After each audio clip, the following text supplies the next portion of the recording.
히브리서 11장 8절에서 10절 말씀 함께 봉독합니다. 시작.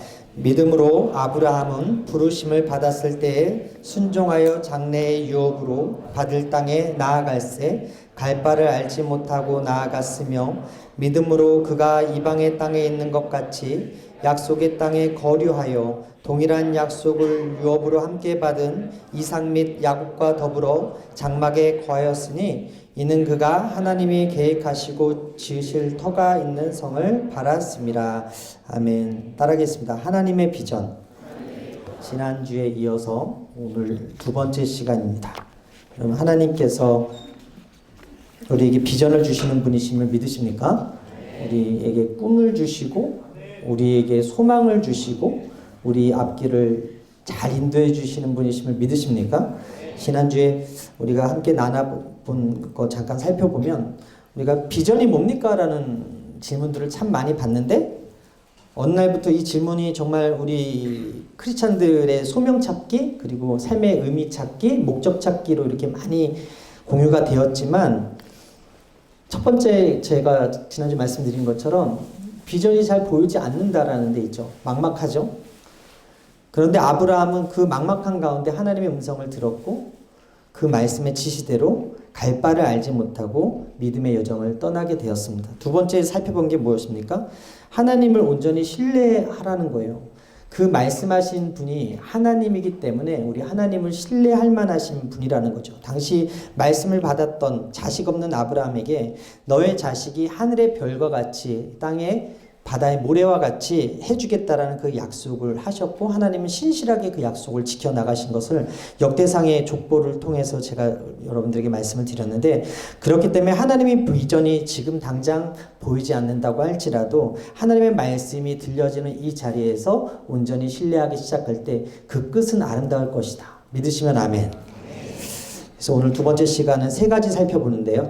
우리 2020년 1월 베스트셀러 중에 세 가지가 있더라고요. KBS 보도본부 경제부장인 박종훈이라는 분이 쓴 2002 부의 지각변동이라는 책이 있고요. 트렌드 코리아 2020 김남도 작가의 트렌드 코리아 2020 그리고 이지성 작가의 에이트라는 인공지능에게 대체되지 않는 나를 만드는 법이라는 이 책이 있습니다. 세 권 중에 한 권이라도 읽어보시면 임마누엘 좀 있을까요? 임마누엘 요즘 책 읽기 프로젝트 하는데 그렇죠. 읽어보고 계시는데 여러분 이 책을 읽는다고 해서 우리의 미래가 보입니까? 이 책을 다 읽은 사람들 2020년은 이렇게 될 것입니다 라고 당당하게 얘기할 수 있을까요? 이 세 책의 공통점이 뭐냐면 2020년을 맞이하는 우리의 미래를 예측하려고 하고 있다는 거예요. 미래는 이럴 것이다. 2020년은 이럴 것이다 라고 과거의 그 자료들을 가지고서 이야기를 하고 있다라는 거죠. 전문가가 썼다고는 하지만 이 책의 내용들이 과연 100% 다 맞을까? 그런 의구심이 듭니다. 아니라는 거죠. 왜? 미래는 우리에게 속한 것이 아니기 때문에. 내일 일은 나는 모르기 때문에.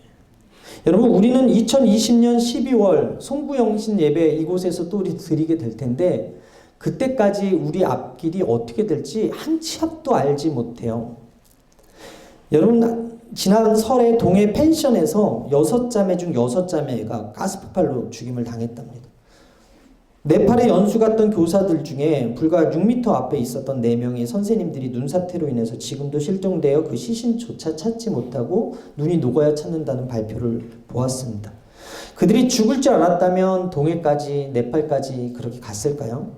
지금 우한에서 발생한 이 코로나 바이러스로 인해서 수많은 사람들이 감염되었고 또 많은 사람들이 지금 죽음을 경험하고 있는데 이 바이러스 백신이 언제 발견되게 될지 모른다는 거예요. 몇 명이 또 이것으로 인해서 사망할지도 모른다는 거예요. 불과 설 전까지만 해도 우리는 이런 바이러스의 존재조차도 몰랐지 않습니까? 이것이 인간의 한계라는 거예요. 여러분 요셉이 꿈을 꾸었을 때 자신의 그 꿈의 의미를 몰랐습니다. 그가 꾸었을 때 형들은 그 꿈으로 인해서 요셉을 더 미워하게 되었다고 성경은 기록하고요. 그 꿈을 야곱은 마음에 두었다고 하지만 야곱조차도 그 꿈의 바른 의미를 알지 못했어요. 그 꿈은 무엇이었습니까? 이스라엘의 구원을 위한 하나님의 큰 계획이었다는 거예요. 빅픽처, 큰 그림 안에 있었다는 거예요. 즉 우리 미래를 가장 잘 아는 분이 누구시다? 하나님이시다. 여러분, 왜 우리가 이 자리에 나와서 말씀을 듣고 기도하는지 아십니까? 기도하는 이유는요, 하나님께 우리 미래가 달려있기 때문에 그래요. 재미있는 얘기 하나 해드릴까요? 손금을 믿지 않습니다. 근데요, 제가 생명선이 되게 짧았어요. 그래서 난 예수를 믿는데 생명선이 짧으니까, 생명선이라고 하는 게 짧대요. 이 왼손에 생명선이 있는데, 근데 믿지 않아요? 근데 엄청 길어졌어, 어느 날 보니까. 그래서 우리 와이프하고 웃으면서, 야, 하나님께서 길게 오래 살게 해주셨나 보다. 진짜 제가 봤을 때 그때 짧았었는데 막 연결이 이렇게 쫙 돼 있어가지고 와이프하고 되게 신기해서, 야, 우리 오래 살겠다 하고 우스갯소리로 했는데, 여러분, 오래 사는 게 중요한 게 아니라, 생명선이 긴 게 중요한 게 아니라, 우리의 미래가 하나님께 달려 있음을 믿어야 된다는 거예요. 믿으시면 아멘. 여러분, 중력, 만유의 인력을 발견한 과학자가 누굽니까? 이거 아직 이따가 보여주세요. 뉴턴. 그런데 그 뉴턴이 주식에 투자했다가 한순간에 주가 폭락으로 인해 가지고 그 당시 영국 돈 2만 파운드, 우리 돈 현재 가치 50억을 잃었대요. 뉴턴이 이런 말을 했습니다. 천체의 움직임은 계산할 수 있었지만 사람들의 광기는 계산할 수 없었다. 그렇게 뛰어난 지성을 가졌던 이 뉴턴도 미래에 될 일을 투자했다가 망했다는 거예요. 예수님은요, 한치 앞을 모르는 그 인생에게, 그 앞이 어떻게 될지도 모르면서 살아가는 그 인생들에게 어리석은 부자 비유를 통해 교훈하셨거든요. 누가복음 12장 16절 이하입니다. 우리 함께 읽을까요? 시작. 또 비유로 그들에게 말하여 이르되, 한 부자가 그 발에 소출이 풍성하며 심중에 생각하여 이르되, 내가 곡식 쌓아둘 곳이 없으니 어찌할까 하고, 또 이르되, 내가 이렇게 하리라. 내 곳간을 헐고 더 크게 짓고 내 모든 곡식과 물건을 거기 쌓아두리라. 또 내가 내 영혼에게 이르되, 영혼아, 여러 해 쓸 물건을 많이 쌓아두었으니 평안히 쉬고 먹고 마시고 즐거워하자 하리라 하되, 하나님은 이르시되, 어리석은 자여, 오늘 밤에 내 영혼을 도로 찾으리니 그러면 내 준비한 것이 누구의 것이 되겠느냐 하셨으니.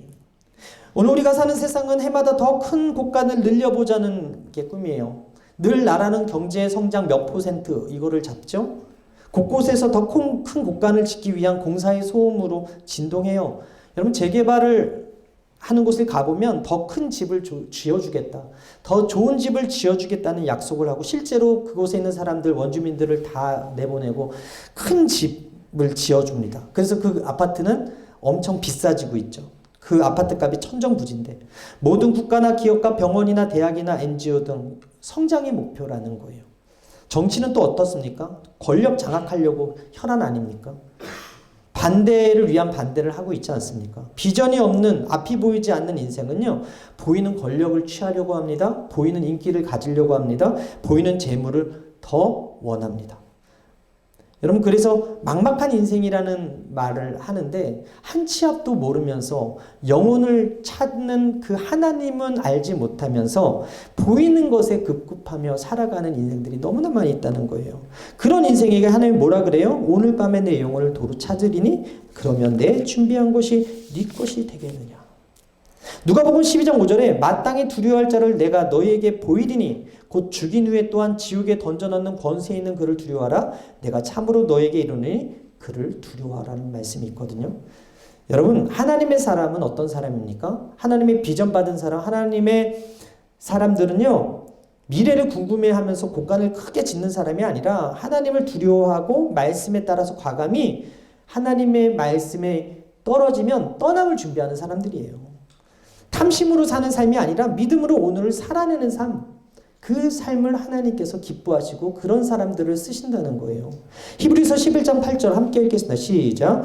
믿음으로 아브라함은 부르심을 받았을 때 순종하여 장래의 유업으로 받을 땅에 나아갔어요. 하나님은 아브라함 부르실 때 장래의 유업을 주셨다고 기록합니다. 아브라함이 하나님으로부터 분명한 인생의 청사진을 받았다는 거예요. 오늘 제자들이요, 예수님이 부르실 때 나를 따르라고 이야기할 때는요, 그 따르라는 것에 확실한 그 말씀은 내가 너의 인생을 책임져 줄게가 포함이 되어 있는 거예요. 마찬가지 오늘 하나님께서 여러분들을 하나님의 자녀들로 불러주셨다면, 하나님께서 여러분들을 그리스도의 제자로 불러주셨다면, 하나님께서 여러분들에게 비전을 주셨다면 하나님께서 책임져 주신다는 거예요. 믿으십니까? 비록 아브라함이 그리고 사라가 그 육신이 환경을 봤을 땐 죽은 것 같이 다름없는 노인의 몸이었지만 그들을 통해서 수많은 후손이 생육하게 되었다는 것을 우리가 성경을 통해서 보고 있거든요. 여러분 고린도후서 6장 9절 이하 함께 읽겠습니다. 시작. 무명한 자 같으나 유명한 자요 죽은 자 같으나 보라 우리가 살아있고 징계를 받은 자 같으나 죽임을 당하지 아니하고 근심하는 자 같으나 항상 기뻐하고 가난한 자 같으나 많은 사람을 부유하게 하고 아무것도 없는 자 같으나 모든 것을 가진 자로다. 예수님이 십자가에 죽으셨어요. 그리고 부활하셨어요. 그러므로 말미암아 하나님의 자녀들이 이 땅 가운데 생겨나게 되었어요. 그리고 죄사함을 얻었고 천국 소망을 가지면서 영생을 선물로 받은 하나님의 자녀로 살게 되었어요.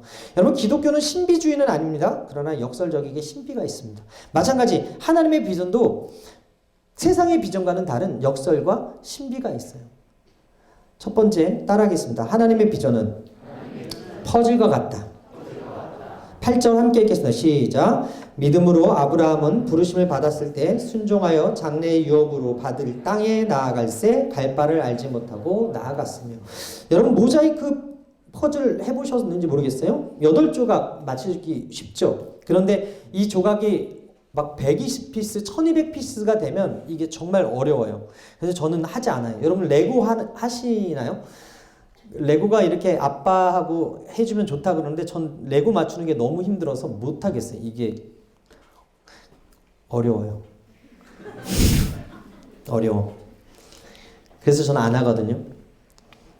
근데 하나님이요 우리의 수준을 아세요. 결코 우리에게 무리한 인생의 퍼즐을 주지 않으세요. 그 사람의 믿음의 분량에 맞게 인생의 퍼즐을 허락하신다는 거죠. 고린도전서 10장 13절 함께 읽겠습니다. 시작. 사람이 감당할 시험 밖에는 너희가 당한 것이 없나니 오직 하나님은 미쁘사 너희가 감당하지 못할 시험 당함을 허락하지 아니하시고 시험 당할 즈음에 또한 피할 길을 내사 너희로 능히 감당하게 하시느니라. 시험 안 하시면 좋겠어요. 그런데 시험하세요. 가끔 어려운 문제 안 주셨으면 좋겠어요. 그런데 어려운 문제도 허락하세요. 퍼즐을 허락하시는 이유가 무엇입니까? 신명기 8장 16절 함께 읽겠습니다. 시작. 내 조상들도 알지 못하던 만나를 광야에서 내게 먹이셨나니 이는 다 너를 낮추시며 너를 시험하사 마침내 내게 복을 주려 하심이니라. 따라합니다. 마침내 내게 복을 주려 하심이라. 광야 인생을 사는 우리에게 시험이라는 퍼즐을 주실 때가 있고 어려운 고난이라는 퍼즐을 허락하실 때도 있지만 결국 마침내 복을 주기 위해서 주시는 것이다라는 거예요. 우리 모두에게 하나님께서 시간이라는 퍼즐을 주셨습니다.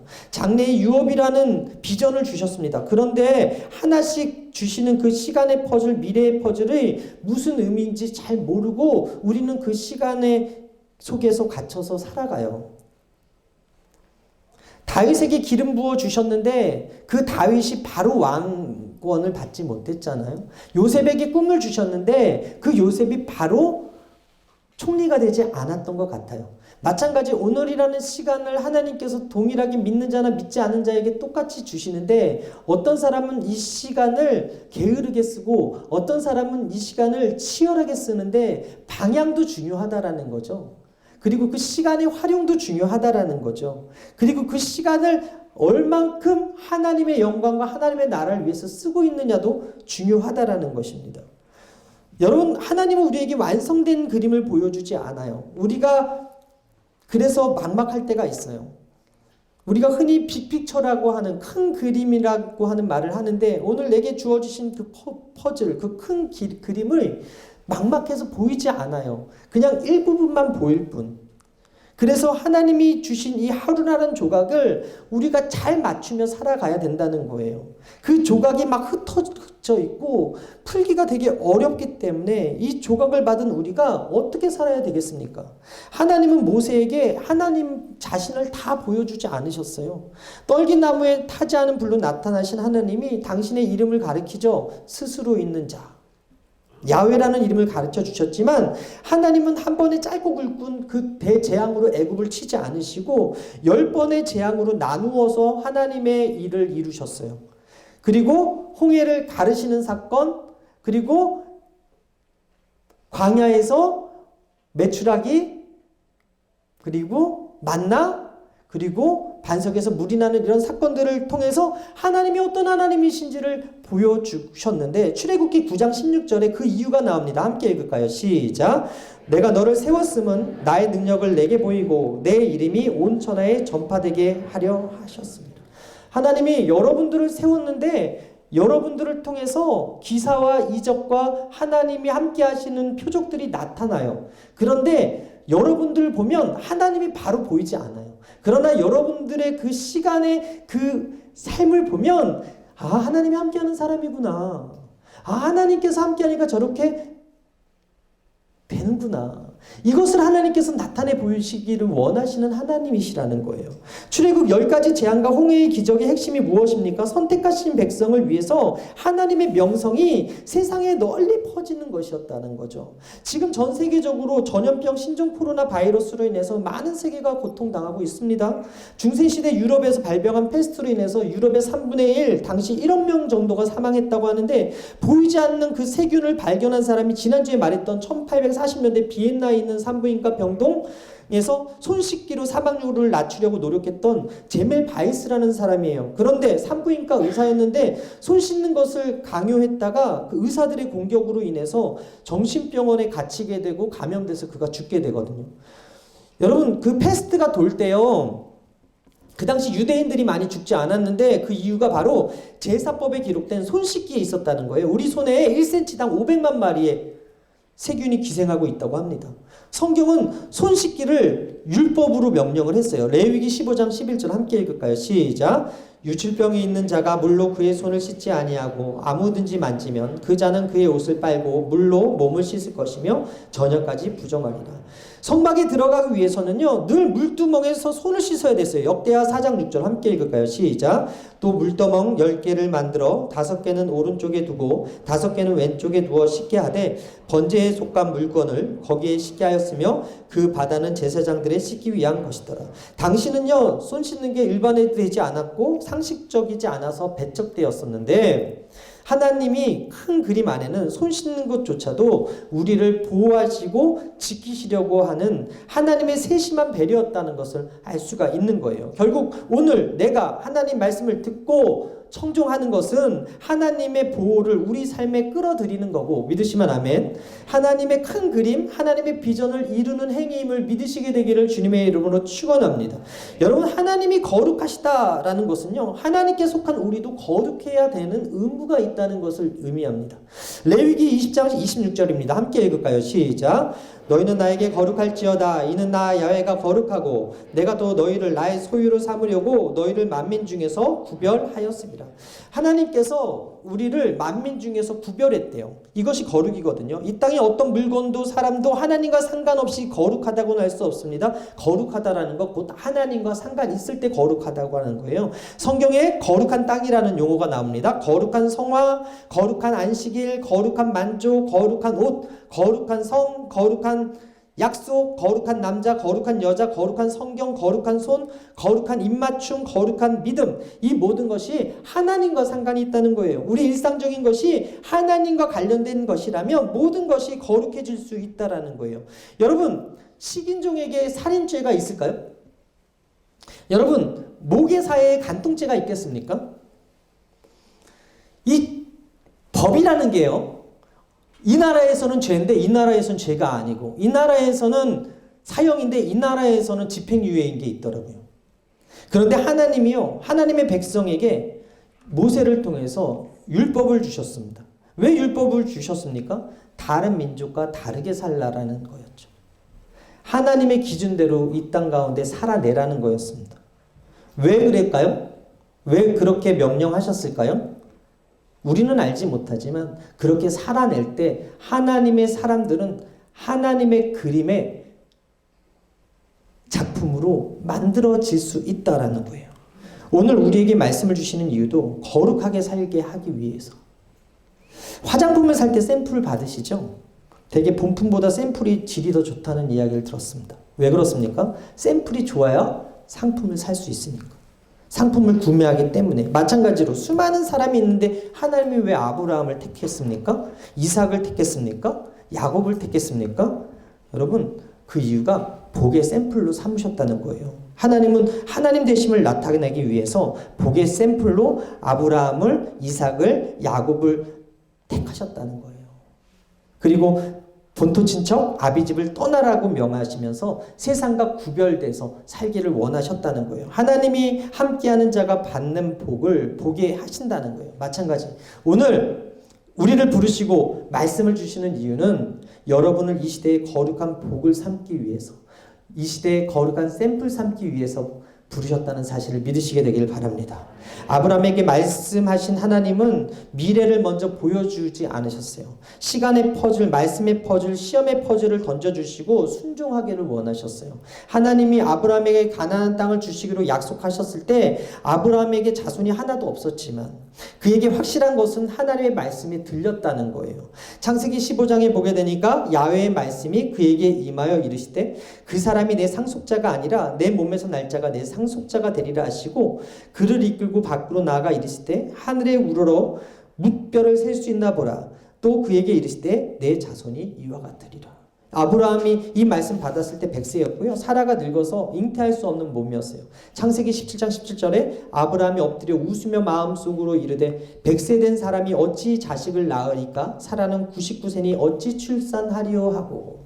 그런데 하나님이요 이삭이라는 아들의 이름까지 알려주면서 하늘의 별과 바닷가 모래 같은 많은 후손을 너에게 주겠다고 약속을 주셨고 아브라함은 결국 그 말씀을 믿게 되죠. 아브라함도 이삭도 야곱도 하나님께 동일한 언약의 말씀을 받았지만 그 언약이 성취되는 것은 보지 못했습니다. 그러나 그들은 하나님의 약속을 믿고서 삶을 살았다는 거예요. 오늘 하나님의 말씀이 내 삶 속에 어떻게 이루어질지 모를 수도 있어. 그런데 오늘 우리가 할 수 있는 건 오늘이나 시간 속에 하나님의 말씀을 받았다면 우리는 순종해야 될 줄 믿습니다.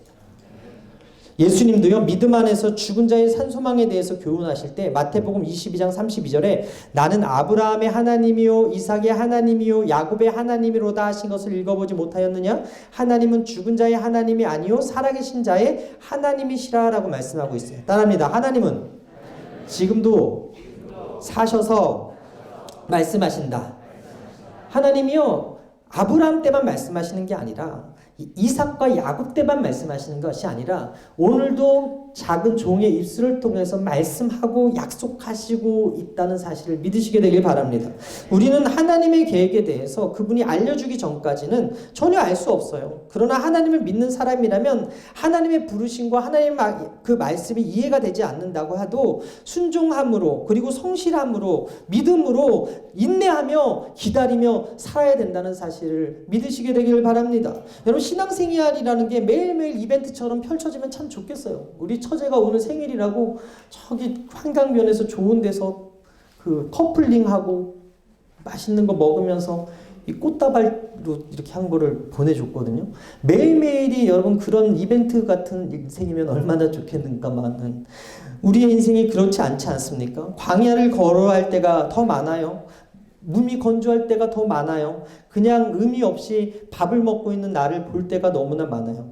주어진 약속을 붙들고 말씀을 이루어질 것을 참고 인내하면서 무료하고 지루하게 참아내야 될 그 때가 더 많다는 거예요. 지금 주신 이 말씀이 이해가 되지 않을 수도 있고 사람들은 하나님의 비전과 상관없이 야망을 위해서 사는데 여러분 이번에 더불어민주당 비례 2번 대표로 나왔던 원종건이라는 사람이 문제가 생겨서 자진 사퇴를 했거든요. 그 이유가 무엇이었습니까? 데이트 폭력의 전 여친의 성폭행 사건 때문이었다는 거죠.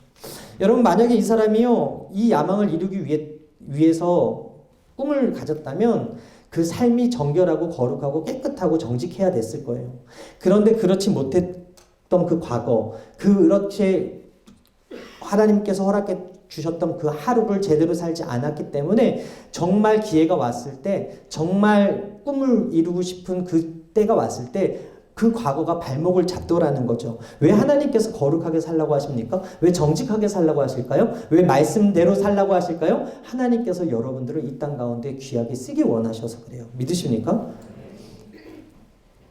하루하루 주어진 그 시간과 하루하루 주어진 하나님이 나를 향한 그 퍼즐이 있는데 그 시간이 나를 위해서 그리고 내 욕심과 탐심과 야망을 위해서 잘못 쓰다 보면 결국 그것이 내 인생의 발목을 잡을 때가 있다라는 거예요. 에베소서 5장 15절에 그런즉 너희가 어떻게 행할지를 자세히 주의하여 지혜 없는 자 같이 하지 말고 오직 지혜 있는 자 같이 하여 세월을 아끼라 때가 악하니라. 그러므로 어리석은 자가 되지 말고 오직 주의 뜻이 무엇인가 이해하라 라고 말씀하고 있어요. 이 말씀 직역하면 뭔지 아세요? 자세히 주의하라는 거예요. 이것은 시간 낭비하지 말고 허락해 주셨던 그 시간 안에서 지금 삶의 현장에서 일어나는 일을 자세히 주의 기울이라는 의미라는 거예요. 오늘날 우리가 사는 세상은 때가 악합니다. 우리에게 악한 영향을 미치기도 쉽습니다. 악한 시대의 사조의 영향을 받다 보면 현재의 삶을 충실하게 살아내지 못할 수도 있습니다. 이 성경 말씀은 이 시대의 악한 사조와 정신과 경향과 유행의 영향력에 휩쓸리지 말고 주변을 잘 살피면서 제대로 분별해서 주어진 기회를 올바르게 최대한 활용해 걸어가라는 것이었어요. 여러분, 아브라함의 종 엘리에셀이 이삭의 배우자를 찾으러 갔을 때 리브가를 만난 이후에 그 엘리에셀이 하나님께 감사 기도하는 장면에서 아브라함이 어떤 사람인지 보여지는데 창세기 24장 27절 함께 읽을까요? 시작. 이르되 나의 주인 아브라함의 하나님 야훼를 찬송하나이다. 나의 주인에게 주의 사랑과 성실을 그치지 아니하셨사오며 야훼께서 길에서 나를 인도하사 내 주인의 동생 집에 이르게 하셨나이다. 여러분, 아브라함이 성실한 사람이었어요. 그리고 사랑이 많은 사람이었어요. 하나님의 비전은 퍼즐과 같이 숨겨져 있지만 하나님의 꿈과 하나님의 약속은 사랑과 성실로 오늘 하루를 살아내는 사람들에게 임하게 된다는 사실을 믿으시게 되기를 바랍니다. 그런데요, 이 아브라함도요, 말씀을 받은 이후에 하갈이라는 그 대책을 세웠지 않습니까? 우리 삶에서 하나님의 말씀이 아닌 사람의 대책이 나타나기 시작할 때 그때부터 문제가 생기는 거예요. 우리가 후회스러운 과거를 가졌다고 해서 그것을 바꾸지는 못해요. 내일 일을 염려한다고 해서 미래의 일을 자신의 마음대로 통제할 수도 없어요. 우리는 단지 오늘을 살아갈 뿐이거든요. 지금 여기를 어떻게 살 것인가, 이것만큼은 우리가 선택할 수 있거든요. 내가 정확하게 하루하루 어떤 사건이 일어날지는 몰라도 어떤 사건이 일어나도 전능하신 하나님께서 나를 유익한 길로, 바른 길로, 거룩한 길로, 승리하는 길로 인도하신다는 사실을 여러분 믿으시게 되기를 주님의 이름으로 축원합니다. 그 사실 알고 믿는다면 여러분들은 하나님의 비전 받은 사람이라는 거예요. 두 번째, 따라합니다. 하나님의 비전은 하나님의 눈으로 보는 것이다. 8절의 믿음으로, 9절의 믿음으로, 10절에 하나님이 계획하시고 지으실 터가 있는 성을 바라보았다. 아브라함이 그렇게 고백합니다. 아브라함은요, 하나님의 눈으로 미래를 보는 눈이 있었어요. 하나님의 부르심이 있는 사람들은요, 하나님의 눈으로, 하나님의 프레임으로 보는 거예요. 빨간 안경을 쓰면 빨갛게 보이듯이, 파란 안경을 쓰면 파랗게 보이듯이 하나님이 주시는 말씀의 거울을 통해서 세상을 바라볼 때 영혼은 긍휼히 여기고 구원받아야 될 영혼으로 보이게 되는 것이고, 돈은 하나님의 나라를 위해서 써야 될 물질로 보게 되어지는 거예요. 여러분, 상어가요, 물속에 1km밖에 먹잇감의 움직임을 감지할 수 있는 이유가 뭔지 아십니까? 봐서가 아니래요. 눈이 좋아서가 아니래요. 우리가 영화 보면 조수의 눈을 막 찌르잖아요. 걔는 눈으로 움직이는 게 아니라 청각으로 움직인다고 합니다. 상어가 제대로 듣지 않고 눈에 보이는 대로 먹으려고 하면 절대 먹이를 먹을 수가 없다고 합니다. 저는 이걸 보면서 우리도 마찬가지다. 아무것도 보이지 않는 인생 속에서 하나님의 음성을 들을 때 비로소 하나님이 보이고, 아무것도 들리지 않는 그 상황 속에서도 하나님의 음성이 들리는 곳을 찾아가면 하나님께서는 반드시 하나님의 말씀을 통해서 내 길을 인도해 주실 것이다. 저는 그 사실을 믿습니다. 여러분, 다이어트를 실패한 사람 중에 나는 물만 마셔도 살이 쪄 라고 하는 사람이 있는데, 자세히 보면 그 사람은 물만 마시는 것이 아니라 앞에서 볼 때만 물을 마시는 사람인 거거든요. 비전이 생기면 우리 가운데 늘 갈등이 생겨요. 하나님을 위한 비전을 이루고자 하는 그 것과 내 정욕의 싸움이 생겨요. 그래서 자기 욕망과 편안함에 꿈을 잃어버리고 쓰러지는 사람이 있어요. 하지만 비전을 가진 자들은 그 싸움을 이겨내게 됩니다. 히브리서 12장 2절에 믿음의 주여 또 온전하게 하시는 이는 예수를 바라보자 그는 그 앞에 있는 기쁨을 위하여 십자가를 참사 부끄러움을 개의치 아니하시더니 하나님 보좌 우편에 앉으셨느니라. 여러분, 하나님이 여러분을 향한 선하신 계획이 있습니다.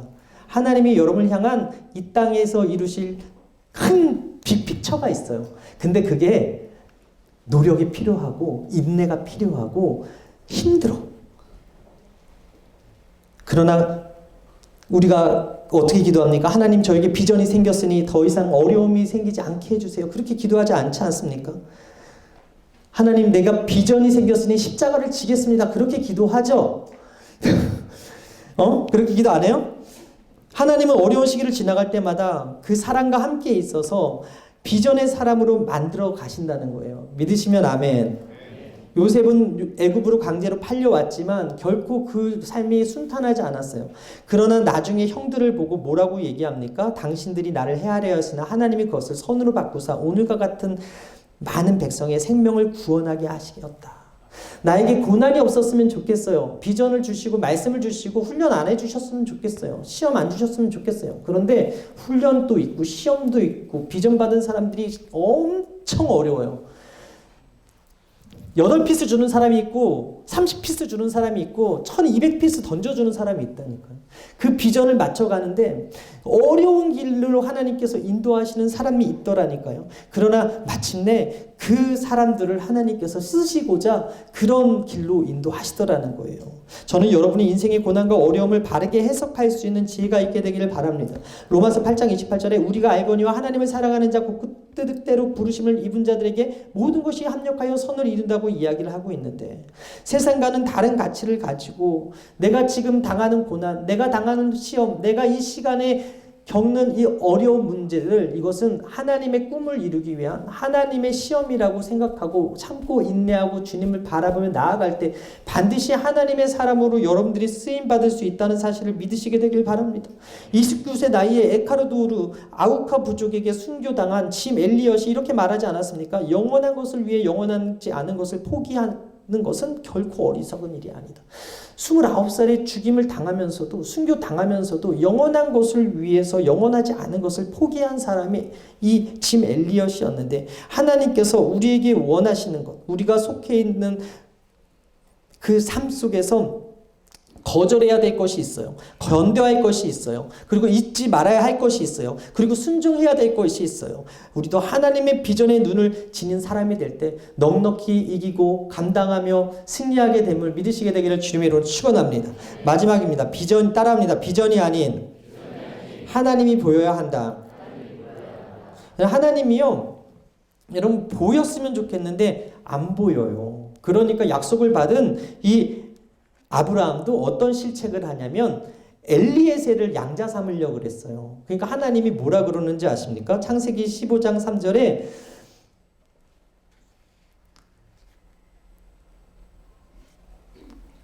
창세기 15장 1절에 이후에 야훼의 말씀이 환상 중에 아브라함에게 임하여 이르시되 아브라함아 두려워하지 말라. 나는 내 방패요 너의 지극히 큰 상급이니라. 아브라함이 이르되 주 야훼여 무엇을 내게 주시려 하나이까? 나는 자식이 없사오니 나의 상속자는 이 다메섹 사람 엘리에셀이니이다. 아브라함이 또 이르시되 주께서 내게 씨를 주지 아니하였으니 내 집에서 길린 자가 내 상속자가 될 것이다. 처음에 아들을 준다 그랬는데 나의 상속자는 종 엘리에셀입니다라고 얘기했어요. 두 번째, 이제는 하나님 말씀 주셨는데 그 말씀이 이루어지지 않으니까 인간적인 방법, 사람의 대책, 하갈을 들여서 이스마엘을 낳은 거예요. 그런데 그 이스마엘조차도 하나님의 씨가 하나님이 기뻐하시는 아들이 아니었다고 말씀하는 거예요. 그러면서 하나님이 뭐라 그래요? 내가 너의 지극히 큰 상급이다 라고 얘기해요. 아브라함이 기대하는 것은 아들 낳는 것이었기 때문에 아들에 집중했는데 하나님은 내가 너의 큰 상급이야 라고 이야기하고 있어요. 어느 목사님이 주일 설교에 야훼는 나의 목자신 내게 부족함이 없으리로다 라는 그 본문을 잡고서 야훼는 나의 목자신이 내가 부족함이 없다 라는 그 설교를 하려고 했는데 그 주보 인쇄하시는 분이 물어봤대요. 야훼는 나의 목자신이 맞나요? 그러자 목사님이 야훼는 나의 목자신이 그렇지 그거면 됐지로 그렇게 얘기를 했대요. 그랬더니 진짜 인쇄가 뭐라고 됐냐면 야훼는 나의 목자신이 그렇지 그거면 됐지. 근데 그거를 보고서 큰 은혜를 받았다는 예화가 있지 않습니까? 하나님의 비전이 그건 거예요. 하나님을 보고 야훼는 나의 목자신이 내게 부족함이 없으리다. 그렇지. 그거면 됐지. 이런 고백을 받기 원하신다는 거예요. 미국에서 어느 재벌 회장님이 크리스마스 때 고아원 아이들을 백화점에 데려가서 장난감 코너에서 다 고르라고 했을 때 어떤 아이가 고르지 않고 회장님 옆에 있었대잖아요. 너는 왜 안 고르니? 라고 물어보니까 저는 회장님이 좋아서요. 그래서 얘를 양자 삼았다고 하는 예화도 있지 않습니까? 여러분, 하나님 한 분이면 다 되는 거예요. 믿으십니까? 야훼가 나의 목자시면 다 되는 거예요. 믿으십니까?